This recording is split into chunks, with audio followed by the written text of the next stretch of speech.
لیکن اس مشورے میں آپ کو اتنا سایہ ملے گا کہ زندگی میں کبھی ناکامی نہیں ہوگی. پر اسی سجن دی مننی ابے دی نہیں مننی. وہ پھٹے پہ جو نلائق ہماری طرح کا بیٹھا ہے اس سے مشورہ لینا ہے, والد سے نہیں لینا. باپ کے پاس بیٹھیں, اس سے مشورہ لیں. میرے ابا جی کسان تھے. میں نے اپنی زندگی میں ڈھیروں چیزیں اپنے باپ سے سیکھی ہیں, درجنوں چیزیں سیکھی ہیں. میرے والد بڑے خوددار تھے, مزاج میں عجیب سی خودداری تھی. کوئی بندہ کبھی حال پوچھ لیتا تھا نا کہ حالات کس طرح کے ہیں, تو فرماتے تھے بھائی اگر بتانا ہوا تو اپنے اللہ کو بتاؤں گا. الحمدللہ بڑا فضل ہے. میں نے ان کے ہاتھوں پہ ہمیشہ چھالے دیکھے, ہمیشہ چھالے, لیکن ان کا ہاتھ کبھی کسی دنیا دار کے سامنے پھیلتا ہوا نہیں دیکھا. لوگ مجھے کہتے ہیں آپ کس پیر صاحب کے صاحبزادے ہیں, تو میں کہتا ہوں میں اس پیر کا صاحبزادہ ہوں جس نے محنت کر کے حلال کی کمائی کھائی ساری زندگی. یہ لوگ پیر نہیں ہوتے, یہ مرشد نہیں ہوتے. اور میں نے درجنوں چیزیں سیکھی ان سے. تو سیکھنے تو بیٹھ, تجھے ہزاروں چیزیں ملیں گی. بھائی اپنی زندگی میں ماں باپ کی طرف دیکھو, سب سے ضروری کام ہے انہیں وقت دو. اماں کے او بھائی بڑا مشکل ہے دنیا داروں سے تعریف کرانا. اماں دے کول تے ایویں 2 منٹ راتی بھئی نہ آکھی اماں پیر کٹے نہ رضائی جو تیرے گھٹ چھڑا. تے اماں کہندی جا میرا پتر تھکیا آیا ہے تو سو جا کے. میں کدو کام لگی سا, میں کدو حلوا انڈئی سا, جا سو جا کے. بس یہ کاروائی ہے. تو نے 2 منٹ کے لیے کہہ دیا, سویرے پورے محلے میں تیری اماں کہے گی اللہ میرے پتر ورگا پتر سارے نو دے. راتی آندا ہے تے مینوں گھٹ کے سوندا ہے. اللہ گھٹیا کوئی نہیں, سو ایویں کاروائی پائی سو, لیکن وہ سب کو بتاتی ہے. تو بھائی اتنی قیمتی چیز اور تو چھوڑ کے میں کبھی جلسے سے دیر سے آتا تھا نا, اب تو جاتا نہیں زیادہ جگہوں پہ. کوشش کرتا ہوں کہ چلو ماحول کے مطابق, تھوڑا خشک آدمی ہوں تو ہر جگہ سیٹ نہیں ہو پاتا, اس لیے کم جاتا ہوں. تو کبھی رات کو آتے تھے نا دیر سے, میری اماں جی شوگر کی مریض تھیں, تو میں چھوٹے بھائی کو فون کرتا تھا کہ اماں جی سو گئے کہ نہ سو گئے.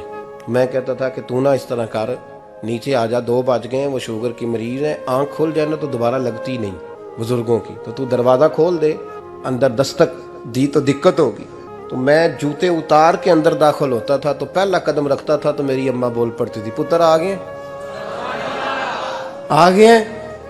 او بھائی تو اس درد کو سمجھنا, کوئی تجھے ملے گا, کوئی ملے گا تجھے ایسا. اب میں دور دراز بھی چلا جاتا ہوں, ان کی زندگی میں نہیں جا پایا, کہتے ہم نے نہیں جانا, گھر میں رہنا ہے. اس کیف کو سمجھ لے, اس دولت کے قریب ہو جا. حضرت ابو ہریرہ رضی اللہ تعالیٰ عنہ فرماتے ہیں میری اماں بوڑھی تھیں, میں ان کی خدمت کرتا تھا. باپ کی خدمت اور ماں کی خدمت سب کے حصے میں نہیں آتی. یہ رب جسے محبوب رکھتا ہے اسے یہ موقع عطا کرتا ہے. خوش نصیب ہے جسے بوڑھا باپ ملے اور وہ نوکری کرے. خوش قسمت ہے جس کو بیمار ماں ملے اور وہ نوکری کرے. حضرت ابو ہریرہ فرماتے ہیں میری اماں بوڑھی تھیں, تو ان کا معدہ کمزور ہو گیا تھا, تو میں اٹھا کے پخانہ پیشاب کرتا تھا تو کئی دفعہ میرے اوپر کر دیتی تھی. یہ حضرت ابن جوزی علیہ رحمہ نے اس کو لکھا ہے. فرماتے ہیں میرے دل میں خیال آتا تھا کہ میں بڑا خدمت گزار ہوں اپنی ماں کا. ایک دن میں حضرت عمر کے پاس بیٹھا تھا ان کے دور خلافت میں, تو ایک شخص آ گیا. اس شخص نے آ کر کے کہا کہ حضرت عمر سے حضور ایک مسئلہ پوچھنا ہے. فرمایا پوچھو. وہ کہنے لگا حضور میری اماں بوڑھی ہو گئی ہے, بیمار رہتی ہے, مریضہ ہے, مجھے آواز دیتی ہے بیٹے پیشاب آیا ہے, آواز دیتی ہے, تو میں اماں کو اٹھاتا ہوں. ابھی میں بیت الخلاء تک واش روم تک جاتا نہیں کہ میری اماں میرے اوپر پیشاب کر دیتی. حضرت عمر سے کہنے لگا حضور بچپن میں اماں پہ پیشاب کرتا تھا, اب اماں میرے اوپر کر دیتی ہے تو حق ادا ہو گیا نا. حضرت ابو ہریرہ کہتے ہیں جب اس نے سوال پوچھا تو میرے بھی کان کھڑے ہو گئے. میں نے کہا یہ تو میرے والا مسئلہ پوچھ رہا ہے, میرے والا مسئلہ پوچھ رہا ہے. میرے پاس ایک دوست جمعہ پڑھنے آتے ہیں بڑی دور سے, مجھے کہنے لگے حضرت صاحب جدوں بھی میں آنا نا تسی میری ہوئی گل چھیڑ دیندے ہو, وہ جو بات ہوتی ہے نا بالکل میری ہوتی ہے. میں نے کہا نہیں یار جو میں کر رہا ہوتا ہوں وہ میری بھی ہوتی ہے, وہ سارے معاشرے کی ہوتی ہے. ہمیں لگتا ہے کہ میری ہو رہی ہے, حالانکہ وہ بات ہماری سب کی مشترکہ ہوتی ہے. سن لے اور یاد رکھ لیں. حضرت ابو ہریرہ فرماتے ہیں میرے کان کھڑے ہو گئے. میں نے کہا اس نے تو میری بات پوچھنی شروع کر دی. حضرت فاروق اعظم سے کہنے لگا حضور بچپن میں اماں پہ پیشاب کرتا تھا, وہ میرے اوپر کر دیتی ہے تو حق ادا ہو گیا. حضرت عمر کہنے لگے نہیں کوئی نہیں ہوا. اس نے کہا حضور مجھے سمجھائیں, وہ سارے کام جو میں اماں کے ساتھ کرتا تھا اماں میرے ساتھ کرتی ہے تو کیوں نہیں ہوا. حضرت عمر کہنے لگے بھائی پیشاب تو بھی اماں پہ کرتا تھا اور اماں بھی تیرے اوپر کرتی ہے, پر تیری اور تیری ماں کی سوچ میں بڑا فرق ہے. اس نے کہا حضور کس طرح؟ تو کیا جواب ہے سیدنا فاروق اعظم کا. لو کان نبی بعد لکان عمر ابن خطاب. کیا جواب ہے. حضرت عمر فرمانے لگے تیری اور تیری ماں کی سوچ میں بڑا فرق ہے. کہا حضور کس طرح؟ فرمایا جب تیری اماں تیرے اوپر پیشاب کرتی ہے نا تو دعا کرتا ہے کہ یا اللہ بوڑھی ہو گئی ہے اسے پردہ دے دے، اور جب تو اپنی اماں پہ پیشاب کرتا تھا تو وہ دعا کرتی تھی یا اللہ میرے لال کو لمبی زندگی عطا فرما. فرمایا یہ تیرا اور اس کا فرق ہے. کہا جب تیری اور تیری ماں کی سوچ میں. اور نبی پاک صلی اللہ علیہ وسلم نے فرمایا ہے جتنے بھی گناہ انسان کرتا ہے نا اللہ کریم سزا کو روک دیتا ہے، قیامت میں سزا دے گا.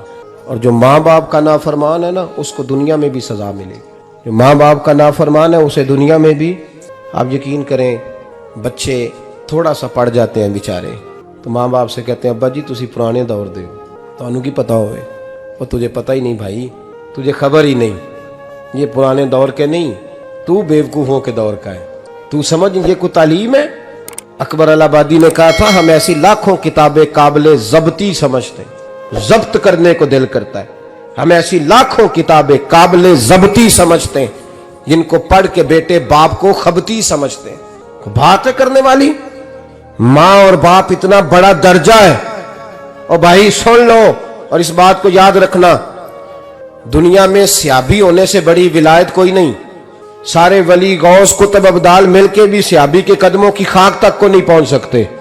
لیکن حضرت اویس کرنی صحابی نہیں بن سکے صرف اپنی اماں کی وجہ سے.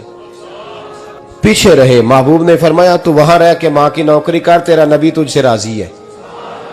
اتنا بڑا کام انہوں نے چھوڑ دیا، حضور کی ظاہری زیارت نہیں کر پائے.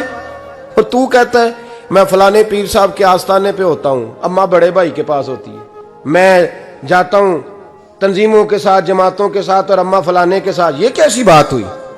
یہ کس طرح کا مسئلہ ہوا؟ جو تیری ڈیوٹی ہے اس ڈیوٹی کو پہلے ادا کر، نوکری کو پہلے کر، فرائض کا ادائیگی پہلے کر. تو فرض چھوڑ کے نفل کے پیچھے جا رہا ہے، اس کام کو پہلے سر انجام دے. میرے نبی پاک صلی اللہ علیہ وسلم نے فرمایا والدین کے نافرمان کو دنیا میں سزا ملتی